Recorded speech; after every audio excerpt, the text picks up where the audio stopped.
What's going on, guys? It's crsytron and welcome back to my channel. We are here today with a deck profile from the deck I just played at Locals. This is the first Locals I have been to for a very, very long time. I didn't really play too much last format because I just really couldn't be bothered. There's been a lot of construction around my local area, which has also prevented a lot of travel to them. So I didn't really play too much last format, but I have played the very first event that we could this format, and I have gone 5-0 at Locals today. We played 2 Blue Eyes, 1 ryzeal, 1 memento, and 1 crsytron player. Realistically, only the memento player actually took a game off me and proved a bit of a challenge. But we'll go over the deck here, my card by card choice, and I'll explain it. It is a 40 card main deck, and obviously 15 in the side and 15 in the extra. So let's just put those over here real quick, and we'll go on to the main deck. Starting off with 3 of the best card in the deck, 3 Pink Girls. Yes, this isn't QCR, it is still in the post.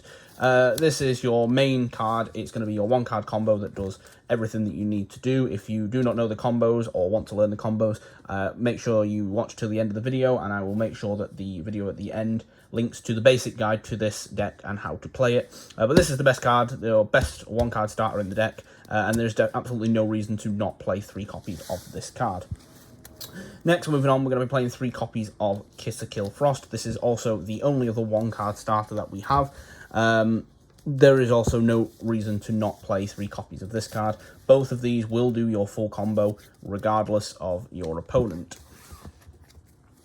Then we're also playing the Lilla monsters. We are actually playing 1 of each Lilla monster, so that's 1 normal Lilla, 1 of the Lilla Sweet, and 1 of the Lilla Treat.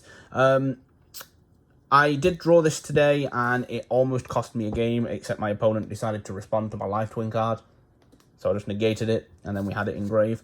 But realistically, it's not good to draw. You don't want to be playing more than 1 copy of it. You can get away with 2. 2 is fine, but I like it at 1. Same with this. Yes, it is a starter, but it loses to just about every hand trap in the game. And I also like having this as an additional extender. Has come up several times as well today, so it's nice to play these. It also gives you a variety of names. And then the last Live Twin card we are playing is 3 copies of Sunny Snitch. No copies of Secret Password, just the 3 Sunny Snitch for me today. This is going to add you any of your Live Twin guys to allow your combos to go off. I may consider playing a second copy of the Lilla Sweet just to search off the Sunny Snitch to make sure that your plays never don't get disrupted, or they have to save their disruption for later on. But realistically, you only need 1, and 1 is fine. We did opt for the Unchained stuff today, so we were playing 1 copy of Shivara and 1 copy of the Abominable Chamber Unchained. This just adds an additional layer of disruption to your deck. This resolving also helps you play through the Nibiru as well. It's a level 6 Fiend, so you can constantly threat Caesar at any point if you draw it. It's really, really strong, and I don't think there's any reason not to play it. Some people say it's a little bit win more, but for me, it's just a mandatory must-have. I tested without it and missed it immediately. And then the Fiendsmith stuff, 1 Lacrima, 1 Paradise, triple Engraver, and 1 Tract, and 1 Lurry. Look at this Tract, guys. This is the new QCR All Art Tract that you can get only in Rarity Collection 74. It's insane. I definitely didn't have to proxy this card today because my card didn't arrive in the post, but yeah, this is the sick new alt art, guys. Yes, Fiendsmith, insane. Your Live Twin Link 1 is a light Fiend, so there's no reason not to play this other than potentially budget, because this card and this card is expensive. And then after that, this big pile here that you're seeing in this big stack is non-engine. And we're going to talk about non-engine because for me, all of this is irrelevant. This is going to just do standard stuff. This is what's winning you games. This and a handful of, like, you know, other niche interactions. I'd probably say 90% of my games today just off of this. Not knowing the disruptions you're playing against is much stronger than looking at a board going, right, okay, so he has a Desiree Negate, he has a Bow Pop, he has a Twins, etc, etc. Not knowing that I also have these hand traps in hand is really, really strong. So we'll start off 1 copy of Infinite Impermanence. You might be thinking, what the hell, why is he only playing 1? This is the worst hand trap to play in Live Twin, and I will live and die by that. It is being played in a lot of lists, and a lot of lists that are topping, but here is my reasoning for not playing this card. I would potentially cut this card completely if we didn't get onto some things later on, which I'll explain. If you draw this during your opponent's turn, and it will happen even more frequently if you're playing 3 copies, it is a dead hand trap. If this was an effect veiler, that's another piece of disruption. If this was a mourner, that's another piece of disruption. If this was a bell, a crow, an ash, a droll, a nib, any other hand trap that you are drawing during your opponent's turn, either if you keep Necro equipped on the board and you get the draw because they used an effect, or if you go ahead and use your Trouble Sunny to get your draw and your pop, you will draw during your opponent's turn fairly frequently, and if you draw this, you are going to be having a horrific time. We are, however, playing 1 for multiple reasons. 1 being cross out. You shouldn't play a cross out target. The card's at 1. 2, we are also siding thrust, and I wanted an additional thrust target other than the one I was siding, so I decided to play 1 copy of Infinite Impermanence. We're then playing the New Age Trinity, which is cross out, talent, and called by. Not really much to say. These are some of the best cards in the game. There is a reason that they are limited, and there is no reason not to play them, at least in the side. I have considered potentially siding these for more main deck disruptions. However, they're just really, really strong. I drew all of them at some point during the day today. You draw so much during your turn anyway, and your deck gets thinned out really, really quickly. Then you've also got the things like a Baoku that will actually stack your deck. Stack your hand with whichever single piece of disruption you need. So being able to dig potentially for like a cross out or a talent and then play on your turn 3 knowing that you are pretty much safe through anything that they can do. We then played 2 copies of Nibiru. Nibiru is really, really strong this format. I got Nibiru multiple times today. You can play through this card in this deck. You do not need to worry about this card at all. This deck will constantly threat some form of disruption through the Nibiru. You can play through it at just about every point in the game. It does not matter when your opponent Nibirus, you will have some form of disruption to play through the Nibiru at any point. We're then obviously on 3 main deck Fua.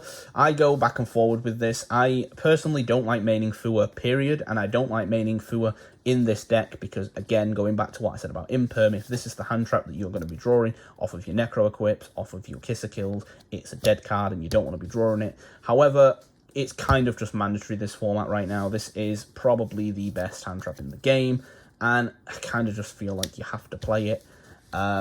Which is really unfortunate because I don't like the card, especially in this deck, but you kind of just have to play it. We then played a copy of Magna Hut, and a copy of Druis Worm.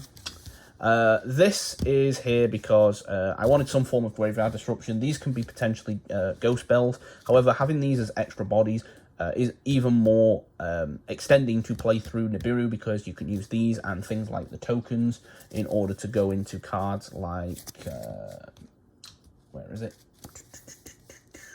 To go into things like Macracker, you can just use the Bestial and any other card you have, like an Engraver, or if you can do something with the token, potentially making any of the other things that we have in this extra deck, in order to like link climb up, make Macracker, revive something. It's just another way of having disruption. And of course, there are also hand traps, bodies and hand traps. Why would we not want to play them? And then you kind of fill the rest of the deck here, but yeah, 3 copies of Droll. Playing this with Fua is also probably incorrect because they do conflict. However, it's probably the second best hand trap. This stopping Mitsuguri, Memento, even Blue-Eyes to an extent. And then your Fuas are going to be stopping your Malices, your ryzeals. Even this is stopping your ryzeals, actually. It falls under the Mitsuguri, I suppose. Yeah, playing both kind of conflicts. Shouldn't really do it, but you kind of have to this format. Almost every list will be playing them 6. It's probably the 2 most played hand traps, and if it's not them 2, it's going to be 3 copies of Ash Blossom, and to round it off, 2 copies of Effect Veiler. This would be the 3rd Effect Veiler if I wasn't playing the Imperm. But yeah, that is it for the main deck. We will move on to the extra deck real quick. We talked about it before. 1 Macracker from the Underworld and 1 Sequentia. We'll also be playing 2 copies of Lilla and 1 copy of Kisser Kill. I tested 1 Lilla. It does give you a little bit more flex. It is one of the cards that is cuttable. However, I enjoyed having the second Lilla, especially with a lot of stuff running around in the format that is banishing. It is handy to have, and you have a lot less Lilla names than you do Kisser Kill names, so I would opt to play a higher count of Lillas. Then, of course, Requiem and Bow, DDD, Wave High, King Chicken Caesar Salad, Necro Equip Princess, Fiendsmith Desiree, the Unchained Yama and Unchained Rage, and the target for Rage will be an SP Little Knight. And then, of course, the main two guys you're going to be playing is Kiss a Kill Deal and Trouble Sunny. Going to have to get me a Starlight one of these at some point. Extra rep, pretty standard for all Live Twin builds. There's nothing really there that screams excitement. Moving on to the side deck, the best card I played today, 3 copies of DD Crow. This came in every game, and every game that I drew it, it pretty much single-handedly won the game. This card is phenomenal and will not be leaving my side deck this format at all. We then opted for 2 Perulia and 2 Meowls. This is 7 Mulchummies that you will be playing going second into game 2. You are almost guaranteed to draw one at that point. 7 into a 40-card deck is a pretty high percent. I don't know the exact number, but it is pretty high, and one will usually draw into one of the other ones. So, yeah, I'm really happy with those ratios too. I'm really happy with the whole deck as a whole. There wasn't really anything I wanted to change. The only card I didn't side in today, but you are just mental if you are not playing this card. We are in basically Tier 0 Malice, although Malice today did not show up very well. And then we are playing a Destructive Daruma Karma Cannon and a Thrust. I wanted another target for Thrust other than Imperm, and of course the cards that we're going to go over here, the last 3, which I may as well show you actually, is going to be Double Lightning Storm and a Harpy's Feather Duster. I wanted to go first target for Thrust, because when you are doing your side patterns, you'll be taking out the Fawaloroses in the main. Maybe you keep one in as a cross-out target, but again, probably not correct, because you shouldn't be playing cards just a specific cross-out targets. So taking out 3 Fuwas, I needed some stuff to side going first, and if Crow wasn't the card to side, I wanted to be sided in Thrust, Cannon, and something else, or Thrust, Cannon, and even just 1 DD Crow, because it will be able to hit something, but it might not be optimal. So I just needed a little bit more going first stuff, and Thrust also covers the going second basis rather than something like Solemn Strike or Solemn Judgment, because, you know, these cards are also insane in the format. These are going to be baiting all of the Malice spells and traps out early, so that all of their disruptions are running out. It's going to be hitting all of the Blue Eyes back row, the Memento stuff, so they can't make Guardian Chimera in your turn, the Mitsuguri cards if they're opting to set them. It just baits out all of the disruptions they have early, and then just puts you in a situation where it's like, right, this is all I have. Maybe they have a hand trap or 2 as well, rather than, you know, you have to guess where they're going to attempt to interrupt you or attempt to disrupt you. But that is it. This deck is ridiculously good. I never once looked like losing the game. Even the one that I lost to Memento was absolutely ridiculous. I played through the entire Memento board with just 1 hand trap, I believe. And then going into my turn, I just had like a lot of extenders, a lot of gas, and managed to play through everything except the very last card, which was Metaltronus, and I was like, that's fine, whatever he negates, it's not an issue. And he just also conveniently had an Engraver, which meant my Engraver got banished, and I was 1 body short from making anything, whether that be Sequentia or Muckracker. But I managed to play through like Guardian Chimera, a bunch of Pops, an Imperm, an Ash. It was pretty ridiculous. If that card wasn't Metaltronus, I probably would have gone undefeated for the whole day and not dropped a single game. But that's it. That has been the list. The list is super clean and super spicy. I am totally happy with the list. The only cards that I would realistically consider changing is Daruma Karma Cannon. Don't know what for. I don't think D-Barrier is good this format. It would be one of the power going first traps. DDG potentially, but then that doesn't really do a lot into Malice. I don't know, we'll have to have a look. I tested DDG today. It's probably the only card that I haven't tested online, and it didn't really come up today, but it just didn't need to come up. I did thrust into it once and the guy just scooped anyway, so yeah, maybe that was enough for it, because I made full twin board with a Karma Cannon as well, so yeah. But that's been it for me, guys. Hopefully you enjoyed the video. Hopefully you enjoyed the deck profile. If you have any questions about it that I haven't already answered, make sure you leave them in the comment below. And if you're struggling to play the deck, or need tips or any sort of thing on the deck, maybe you're wanting to pick it up, make sure you check out my basic guide too. It goes over the deck in quite in-depth, especially the combos, how to play through Nibiru, and a couple of nice lists, including a list similar to this, and a nice sprite list as well. So hopefully you enjoyed the video. If you have, please leave a like, comment, and subscribe. It's been your boy Screech, guys. Peace.